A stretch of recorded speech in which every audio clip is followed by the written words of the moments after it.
نحمدہ ونصلی ونسلم علی رسولہ الکریم اما بعد فاعوذ باللہ من الشیطان الرجیم بسم اللہ الرحمن الرحیم۔ عید الفطر کے تیسرے دن کا ایک بہت طاقتور عمل ہے جو آپ کے گھر سے بے برکتی ختم کر دے گا، لڑائی جھگڑے ختم کر دے گا، نا اتفاقی کو ختم کر دے گا، بلکہ آپس میں شیر و شکر کر دے گا، آپس میں پیار محبت کو بڑھا دے گا۔ جیسے عید کے دن سارے ایک دوسرے سے ملتے ہیں پیار محبت سے، اور ایک دوسرے کو کھانے دعوتیں، ایک دوسرے کے ساتھ جو ہے گلے ملنا، عیدی دینا بچوں کو۔ اب یہ چیزیں آپ دیکھیے، عید کے دن میں ہمیں ایک ماحول ملتا ہے کہ لوگ ایک دوسرے کے ناراض ہونے والوں کو بھی راضی کرتے ہیں، اور عید پر جب کوئی مل لیتا ہے تو قدورتیں ناراضگیاں ختم ہو جاتی ہیں۔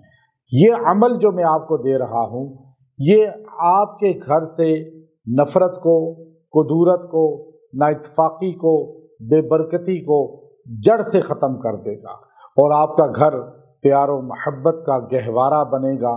آپس میں ایک دوسرے کے خلاف بولنے کے بجائے پیار محبت میں ایک دوسرے کے حق میں بولیں گے۔ اب جو کینے ہیں، کینہ بغض دل میں ہے، وہ بھی اللہ نکال دے گا، اور شیر و شکر ہو جائیں گے۔ پہلی چیز تو یاد رکھیں، وظائف کی اپنی تاثیر ہے، لیکن اپنے دل اور دماغ کو بھی لوگوں کے عیب دیکھنے سے دور رکھیں۔ وہ بندہ بڑا پرسکون ہوتا ہے جو دوسروں کے عیوب تلاش نہیں کرتا، اور دوسروں کے جو ہے عیب کی تلاش میں نہیں رہتا۔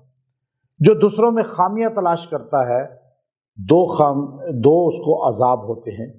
ایک تو دوسروں کی خامی دیکھنے والا موت سے پہلے اس خامی میں ضرور مبتلا ہوتا ہے، اور دوسرا وہ ڈپریشن ٹینشن میں رہتا ہے کہ کس طرح جو ہے اس کو زوال دوں، ڈاؤن کروں۔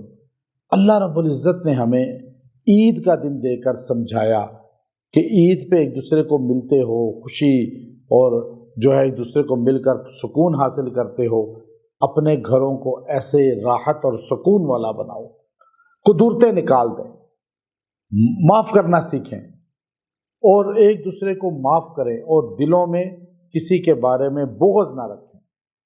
اب یہ وظیفہ جو ہے آپ کے دل کو پورا سال قدورتوں سے پاک رکھے گا، آپ کے گھر کو امن و شانتی کا، سکون کا گہوارہ بنا دے گا۔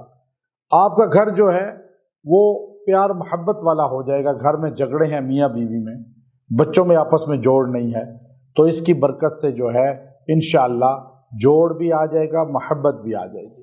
تو وظیفہ یہ بڑا ہی آسان ہے۔ آپ تھوڑی دیر کے لیے بیٹھ کر بس آپ نے 111 مرتبہ پڑھنا ہے، یا ودود، اللہ کا نام یا ودود۔ اس کو 111 بار پڑھیں، اول آخر درود ابراہیمی پڑھیں، وہ بھی 11 بار پڑھ لیں، اور آپ اس کو پڑھ کے دعا بھی کریں، اور پانی پہ دم کر کے گھر میں چھڑکیں، اور گھر کے ہر بندے کو پلا دیں۔ انشاءاللہ آپ جب یہ پلائیں گے، گھر میں چھڑکیں گے، گھر سے نفرت، کدورت، حسد ختم ہوگا، پیار محبت بڑھے گا۔ وآخر دعوانا ان الحمد للہ رب العالمین۔